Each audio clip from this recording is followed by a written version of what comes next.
एक युवा था जो अपने गांव से शहर की ओर नौकरी की तलाश में निकला था। शहर के बाहर एक पुरानी और सुनसान हवेली थी, जिसके बारे में लोगों के बीच कई कहानियां प्रचलित थीं। कहते थे कि वह हवेली प्रेतों की दुनिया से जुड़ी हुई थी, लेकिन रघु ने उन बातों पर कभी ध्यान नहीं दिया, क्योंकि उसे सिर्फ नौकरी की फिक्र थी। शहर में काम की तलाश के दौरान रघु को एक निर्माण कंपनी में चौकीदार की नौकरी मिल गई। ये नौकरी सुनसान जगहों पर रात में निगरानी रखने की थी। संयोग से पहली रात उसे उसी पुरानी हवेली में चौकीदारी का काम सौंपा गया।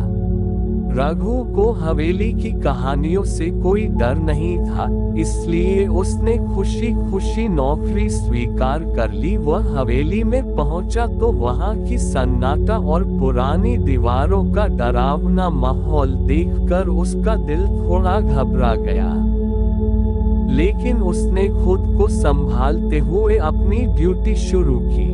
अजीब घटनाओं की शुरुआत। पहली रात कुछ खास नहीं हुआ, लेकिन जैसे जैसे रात बढ़ी, रघु को अजीब सी आवाजें सुनाई देने लगी। हवेली के अंदर से किसी के चलने की आहट, दरवाजों के खुलने बंद होने की आवाजें और कभी कभी हल्की सी हंसी सुनाई देती। रघु ने सोचा शायद ये हवेली के पुराने ढांचे की वजह से हो रहा होगा। अगली रात रघु को फिर से कुछ अजीब घटनाओं का सामना करना पड़ा। हवेली की एक खिड़की अचानक खुद ब खुद खुल गई, जबकि उसने उसे अच्छी तरह से बंद किया था। उसे लगा कि शायद हवा की वजह से ऐसा हुआ होगा, लेकिन जब वह खिड़की के पास गया तो उसे एक ठंडी हवा का झोंका महसूस हुआ, जो बिल्कुल असामान्य था। उसकी रीढ़ की हड्डी में ठंडक सी दौड़ गई, लेकिन उसने खुद को शांत रखा। हवेली का रहस्य। तीसरी रात जब रघु अपनी ड्यूटी पर था, उसे अचानक हवेली के पिछले हिस्से से एक हल्की रोशनी दिखाई दी। वह उस ओर बढ़ा तो उसे वहां एक पुराना बंद कमरा मिला, जिसकी दीवारों पर पुरानी पेंटिंग्स थी। उस कमरे में कुछ ऐसा था जिसने उसे खींच लिया। कमरे के बीचों बीच एक पुरानी सी तिजोरी रखी थी। रघु को लगा कि शायद यहाँ कुछ महत्वपूर्ण होगा, लेकिन जैसे ही उसने तिजोरी को छूने की कोशिश की, एक ठंडा हाथ उसकी कलाई पर महसूस हुआ। रघु ने तेजी से पीछे मुड़कर देखा, लेकिन वहां कोई नहीं था। उसकी सांसें तेज हो गईं, लेकिन उसने हिम्मत नहीं हारी। वह जानता था कि यहाँ कुछ रहस्य छिपा हुआ है और उसे इसे जानने की जरूरत थी। प्रेतों की दुनिया में प्रवेश। चौथी रात सबसे खतरनाक साबित हुई। रघु जब हवेली में घूम रहा था तो अचानक उसे एक स्त्री की परछाई दिखाई दी, जो सीढ़ियों के पास खड़ी थी। उसकी आंखें एकदम सफेद थीं और उसका चेहरा धुंधला था। वह स्त्री धीरे धीरे सीढ़ियां उतरने लगी और सीधे रघु की ओर बढ़ी। रघु के पैर जैसे जम गए थे, वह हिल भी नहीं पा रहा था। वह स्त्री रघु के सामने आकर रुकी और बोली, तुमने यहाँ आने की गलती की है। ये जगह तुम्हारे लिए नहीं है। ये प्रेतों की दुनिया है, जहाँ जीते जागते इंसान नहीं टिक सकते। रघु के शरीर में डर समा गया, लेकिन उसने साहस जुटाते हुए पूछा, तुम कौन हो और यह जगह ऐसी क्यों है? स्त्री ने धीरे धीरे अपनी कहानी सुनानी शुरू की। वह कभी इस हवेली की मालकिन थी, लेकिन एक भयानक हादसे में उसकी मौत हो गई थी। उसके बाद से ही यह हवेली प्रेतों के कब्जे में आ गई और अब यहाँ आने वाला कोई भी व्यक्ति जिंदा नहीं बचता। वह और अन्य आत्माएं यहाँ फंसी हुई थीं और जब तक हवेली का एक खास रहस्य नहीं खुलता, तब तक वे मुक्त नहीं हो सकती। रहस्य की खोज। रघु अब समझ चुका था कि यह हवेली साधारण जगह नहीं है। उसे हवेली के रहस्य को उजागर करना था ताकि वह न केवल अपनी जान बचा सके, बल्कि उन आत्माओं को भी मुक्ति दिला सके जो यहाँ वर्षों से फंसी हुई थी। रघु की सांसें तेज हो रही थी। उसके सामने खड़ी प्रेतात्मा की सफेद आंखें उससे ठंडी, अंधेरी गहराइयों में घसीटने जैसी लग रही थी। उसने हिम्मत जुटाकर पूछा, तुम्हें मुक्त कैसे किया जा सकता है? इस हवेली का रहस्य क्या है? प्रेतात्मा ने गहरे स्वर में कहा, इस हवेली का एक प्राचीन शाप है जिससे तोड़े बिना कोई भी यहाँ से मुक्त नहीं हो सकता। लेकिन शाप तोड़ने का रास्ता बहुत खतरनाक है। तुम्हें हवेली के गुप्त तहखाने में जाना होगा, जहाँ एक ऐसा राज छिपा है जिसने हम सभी आत्माओं को यहाँ बांध रखा है। प्रेतों की चेतावनी।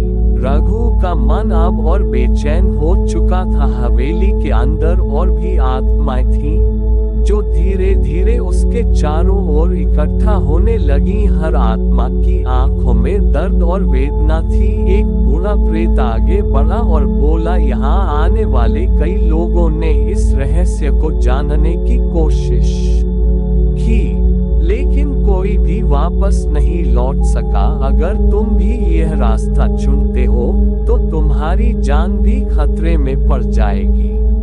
लेकिन रघु को अपनी और उन आत्माओं की मुक्ति के लिए इस खतरे का सामना करना था। वह जानता था कि अगर वह इस हवेली के रहस्य को सुलझा सके तो इन आत्माओं को शांति मिल सकेगी। उसने अपना मन पक्का किया और आत्माओं से पूछा, मुझे तहखाने तक कैसे पहुंचना है?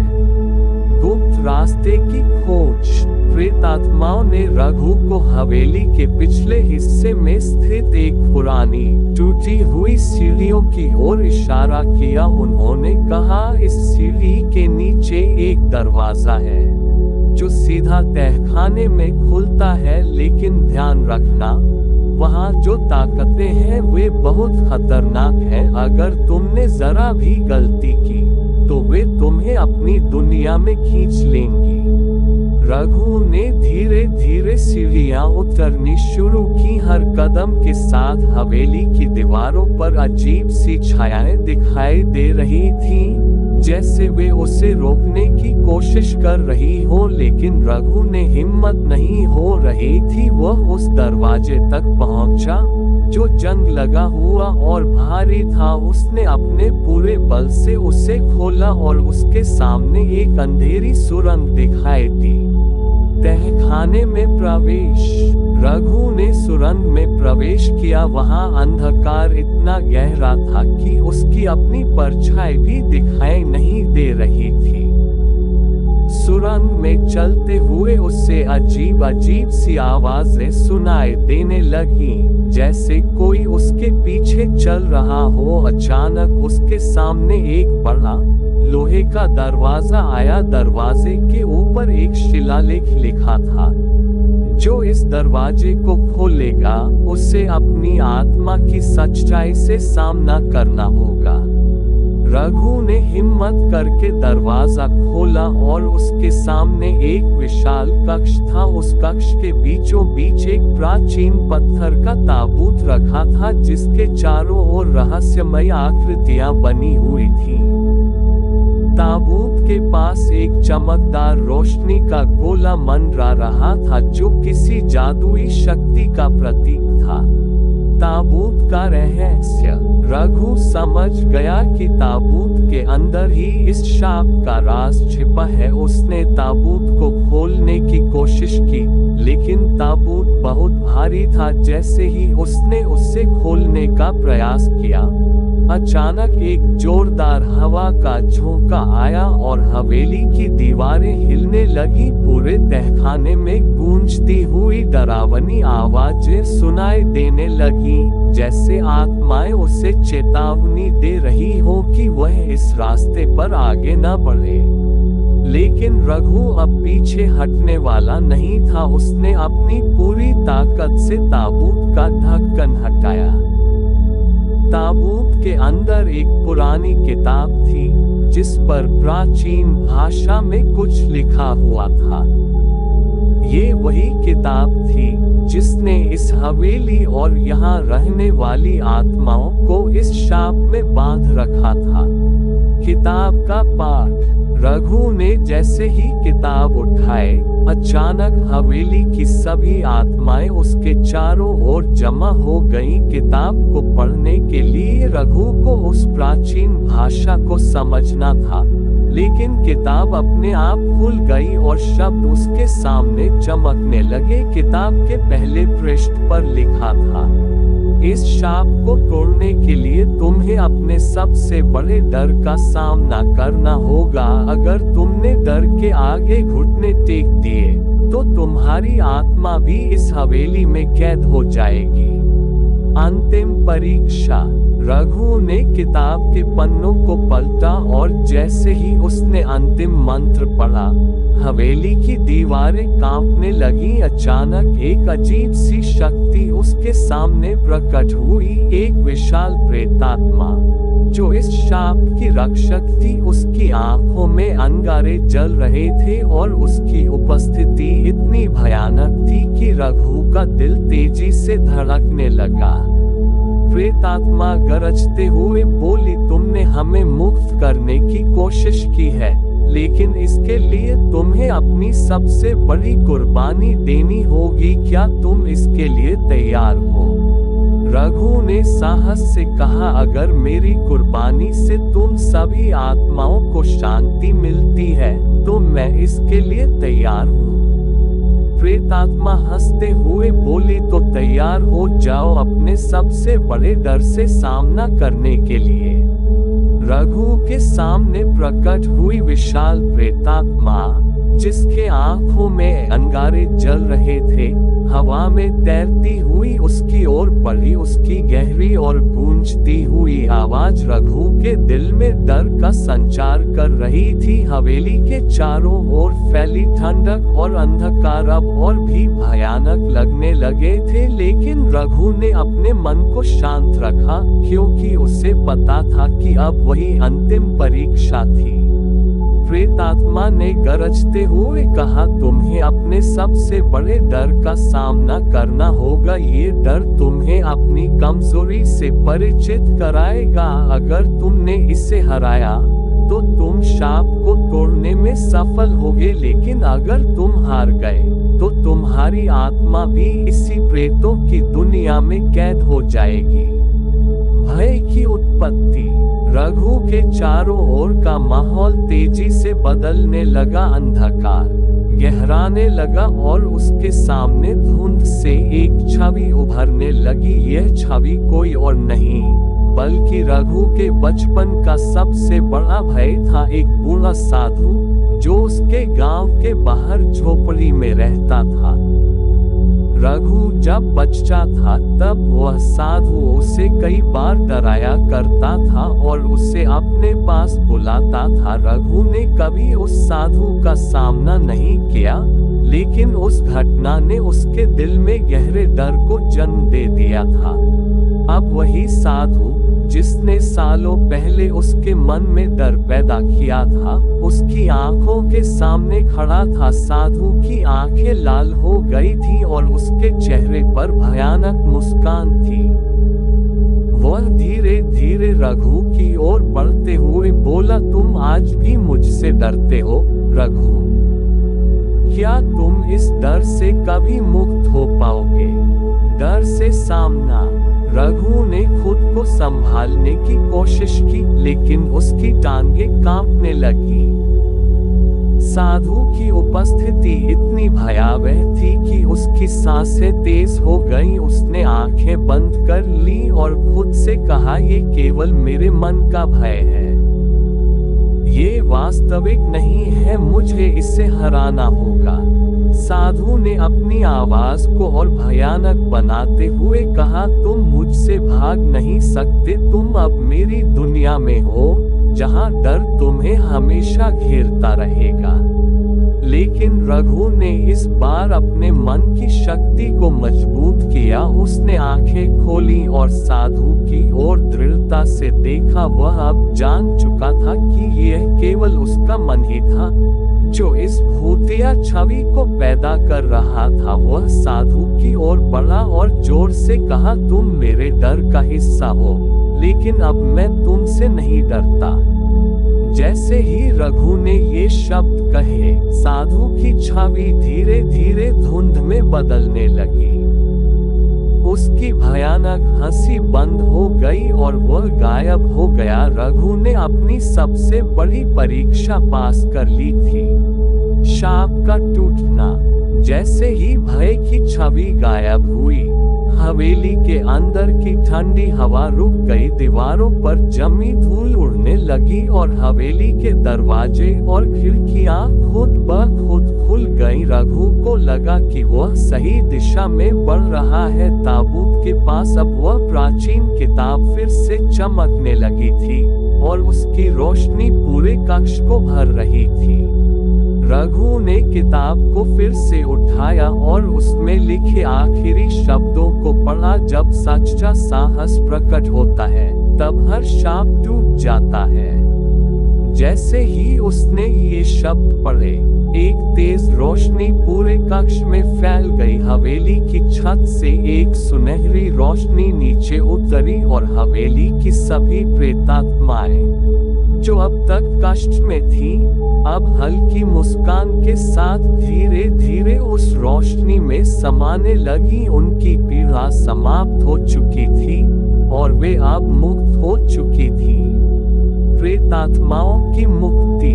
प्रेतात्माओं ने रघु को धन्यवाद दिया। वह स्त्री जिसने रघु को पहली बार चेतावनी दी थी, अब उसके सामने आए और बोली, तुम्हारे साहस ने हमें वर्षों के कष्ट से मुक्त किया है। ये हवेली अब प्रेतों की दुनिया नहीं रही।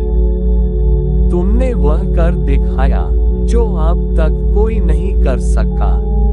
रघु ने राहत की सांस ली। उसने न केवल अपने डर का सामना किया, बल्कि उन आत्माओं को भी मुक्ति दिलाई जो सदियों से इस शाप के अधीन थी। हवेली अब एक सामान्य जगह में बदलने लगी थी, जैसे कि वहां कभी कुछ हुआ ही न हो। अंतिम विदाई। प्रेतात्माएं धीरे धीरे उस सुनहरी रोशनी में समाने लगी और हवेली के अंदर का माहौल अब शांत हो चुका था।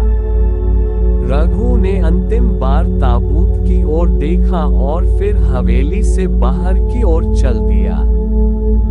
बाहर का आसमान साफ था और सूरज की किरणें हवेली पर पड़ रही थीं। रघु ने मन ही मन सोचा कि यह अनुभव उसे जीवन भर याद रहेगा। उसने साहस और धैर्य के साथ प्रेतों की दुनिया का सामना किया और अपने डर को हराया। हवेली अब प्रेतों से मुक्त हो चुकी थी और रघु एक नई शुरुआत करने के लिए तैयार था। गरजते हुए बादल और कड़कड़ाती हुई बिजली एक अजीब सी सिरहन पैदा कर रहे थे और माहौल को पूरी तरह से भयानक बनाए हुए हैं। बाकी जो कमी थी वो बिजली ने जाकर पूरा कर दिया था। अपने फ्लैट की बालकोनी में खड़ी मैं यानी कि निशा इस सारे मौसम का लुत्फ उठा रही थी। मैं बचपन से ही सबसे अलग थी। जिस अंधेरे से बच्चे डरते थे, उसी अंधेरे में घंटों बैठना और अपने आप से बातें करना मुझे सुकून देता था। न जाने कब ये तन्हाई मेरी दोस्त बन गई थी। 3 साल की उम्र में अपनी माँ को खोने के साथ साथ मैंने अपना बचपन भी खो दिया था। शायद इसीलिए ये गरजते बादल और कड़कती बिजलियां मुझे अच्छे लगते थे, क्योंकि जिस चीज से सब लोग डरते थे वो चीज मेरे मन को भा जाती थी। और आज के दिन तो मैं बहुत खुश हूँ, क्योंकि आज मैंने एक बहुत सुंदर कैनवास पेंटिंग खरीदी है, जो कि मेरी ही तरह बाकी सभी पेंटिंग्स में से अलग पड़ी थी। वो तस्वीर एक जवान नीली आंखों वाले ब्लू शर्ट और ब्लैक पैंट डाले लड़के की थी, जिसके हाथ में एक सुंदर सा गुलाब का फूल था और वो उस गुलाब को लिए नीचे प्रोपोज करने वाली मुद्रा में झुककर बैठा था। मैं उसकी नीली आंखों को देख के मंत्रमुग्ध सी हो गई थी। एक पल के लिए तो मुझे यही लगा जैसे वो मुझे ही देख रहा हो और मेरी तरफ फूल बढ़ा रहा हो। मुझे वो तस्वीर पहली नजर में ही पसंद आ गई थी। मैं उससे खरीदने के लिए पहुंच गई, लेकिन वहां मुझे बताया गया कि मैम यह एक शापित कैनवास है, आप इसे अपनी जिम्मेवारी पे खरीद सकती हो तो ही लेना। मैंने पूछा ऐसा क्या है इस तस्वीर में, तो उस आदमी ने मुझे बताया कि ये तस्वीर अपने आप अपनी जगह बदलती है। अब मैं तो ठहरी ऐसी चीजों की दीवानी। मैंने फौरन वो तस्वीर खरीद ली। उसकी कीमत बाकी सभी पेंटिंग्स में से कम थी। रास्ते में भी मैं उस तस्वीर को निहारती रही और ऐसे लगा जैसे वो मुझे निहार रही हो।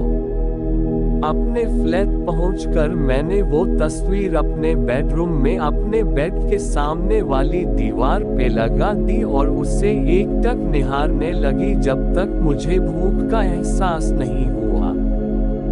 अब मैं हर दिन उस तस्वीर के सामने खड़ी होके घंटों बातें करती और मुझे ऐसा लगता कि वो भी मेरी बात बहुत ध्यान से सुन रहा है।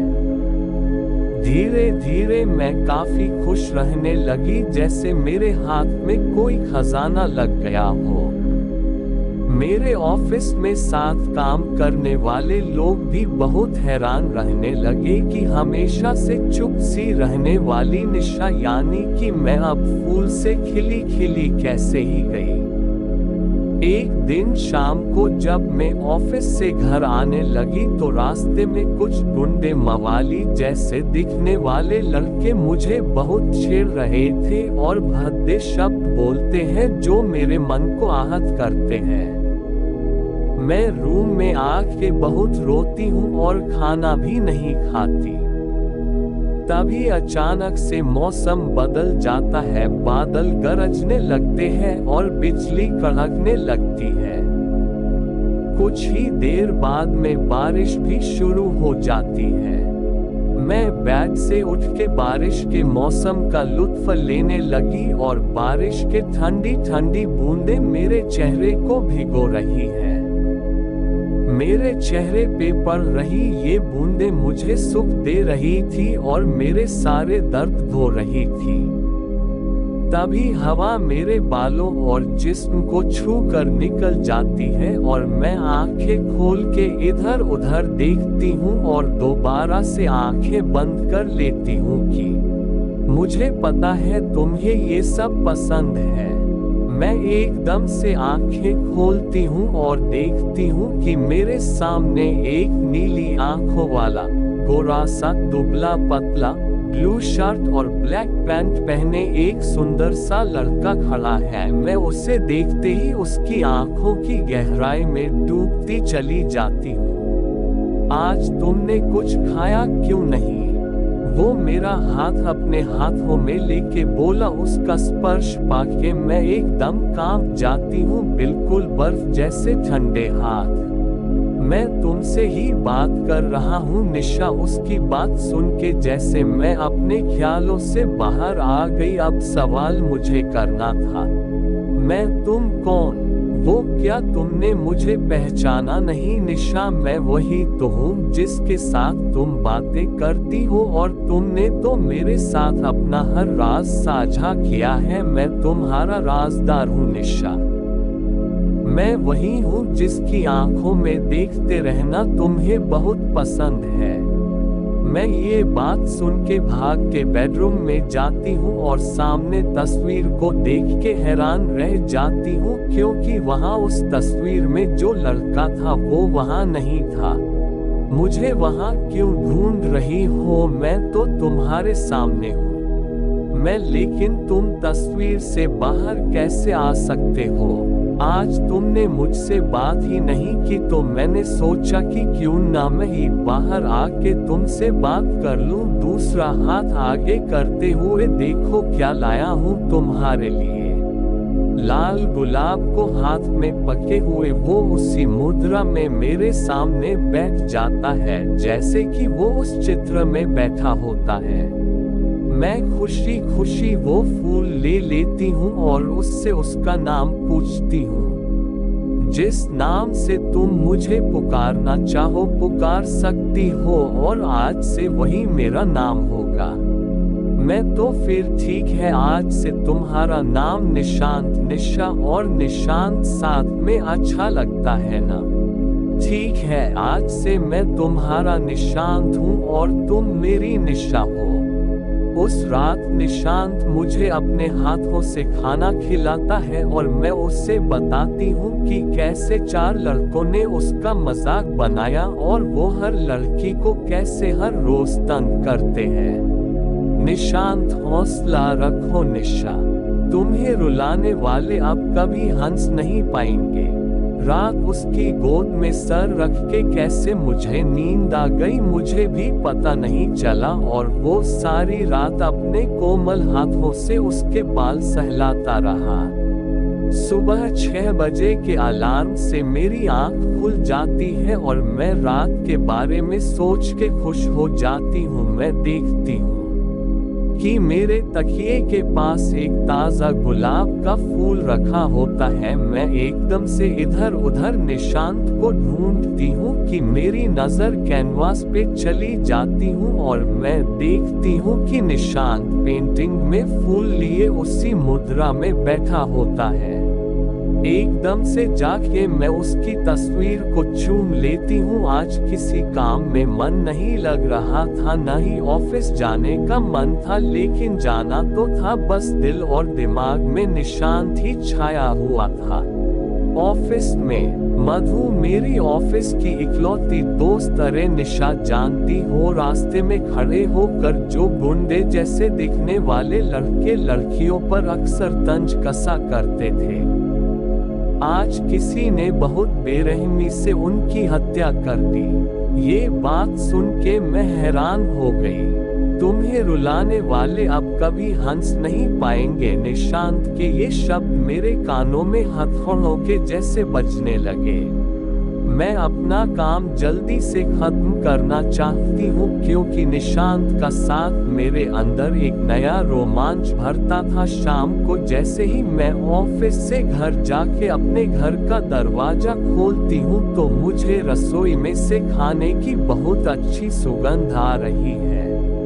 मैं रसोई में जाके देखती हूँ तो निशांत रसोई में खाना बना रहा होता है। मैं एकदम से उसे पीछे से जाके हक कर लेती हूँ। निशांत जैसे ही मुस्कुरा के पीछे देखता है तो एक बार फिर मैं उसकी नीली आंखों में खोसी गई। जब तक वो मेरी आंखों के सामने चुटकी नहीं बजाता तब तक मैं मंत्रमुग्ध होके उसे देखती रहती हूँ। निशांत, आंखें बंद करो, तुम्हारे लिए सरप्राइज है। मैं कौन सा सरप्राइज? निशांत, आंखें बंद करोगी तो ही बताऊंगा। मैं ठीक है बाबा, लो कली आंखें बंद। बेडरूम में निशांत, अब आंखें खोलो निशा। मैं जैसे ही आंखें खोलती हूँ तो सामने रूम को देखकर दंग रह जाती हूँ। निशांत ने पूरे रूम को इतना सुंदर सजाया था कि देख के दिल खुश हो गया। पूरे कमरे में गुलाब के फूल की पंखुड़ियां बिखरी हुई थी। नए पर्दे, नई बेडशीट, सुगंधित मोमबत्तियां और इत्र की सुगंध जैसे मदहोश कर रही थी। मैं ये सब तुमने सिर्फ मेरे लिए किया है क्या? निशांत तुम्हारे अलावा मेरा है ही कौन। मैं आंखों में आंसू लिए एकदम से उसके सीने से लग जाती हूँ और बस अब उसमें ही खोना चाहती हूँ। निशांत खाना ठंडा ही रहा है निशा। इसके बाद वो मुझे एक कुर्सी पे बिठाता है, मेज पर खाना रख के खुद मेरे साथ वाली कुर्सी पे बैठ जाता है। उसके बाद वो मुझे अपने हाथों से खाना खिलाता है। मैं खाना बहुत लजीज बना है निशांत। मुझे ऐसे इतना खास फील कभी भी किसी ने नहीं करवाया, मैंने भावुक होते हुए कहा। निशांत, हर इंसान किसी न किसी के लिए खास जरूर होता है, जैसे कि मेरे लिए तुम और मेरे लिए तुम। मैंने बात पूरी की। निशांत, कभी भी अपने आप को तन्हा महसूस न करना निशा। मैं आज अपना सारा प्यार जैसे उस पर लौटा देना चाहती थी। रात को जब वो मेरे बाल सहला रहा था तो मैं एक बात बताओ, तुम दिन के वक्त उस तस्वीर में क्यों चले जाते हो? निशांत, तुम भी तो दिन के वक्त काम में जाती हो, तो फिर मैं यहाँ रहकर अकेला क्या करता? मैं तुम्हें पता है जो लोग कल मुझे तंग कर रहे थे, कल रात को उनकी बहुत रहस्यमयी तरीके से मौत हो गई। निशांत, तुम जैसी लड़की को दुखी करके कोई कैसे खुश रह सकता है?